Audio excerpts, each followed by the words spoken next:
रजीम बिस्मिल्लाहिर्रहमानिर्रहीम। मैं बहनों को सलाम करता हूँ। जीवे कामिल मुर्शिद बाऊ जय बूटी दाई हो। सुल्तान बाऊ के स्कूल के हमारी बहनें ये एहतजाज कर रही हैं और मोहसिन नकवी साहब, मैं आपको मोहसिन नकवी कहता हूँ, अगर खुदा के लिए हमारे इदारों पर बुरी नज़र मत रखें। और मैं ये कह रहा हूँ, 1 इंच ज़मीन भी हम सरकारी स्कूलों की ना किसी NGO को देंगे। हम अपनी जानें दे सकते हैं, स्कूल नहीं हम अपने किसी को हवाले होने देंगे। दूसरा, ये इनको पढ़ाने दें। टीचर को आप एहतजाजों पे आपने लगाया हुआ है, हम थोड़ा एहतजाज करना चाहते हैं। तो सुल्तान बाऊ की धरती से ये आपको पैगाम है कि हमारी टीचर साडा हक साडा हक।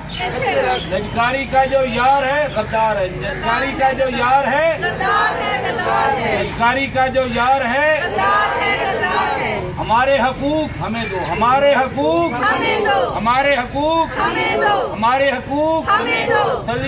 तलीम दुश्मनी नामंजूर, तलीम दुश्मनी नामंजूर, तलीम दुश्मनी नामंजूर। साडा हक साडा हक।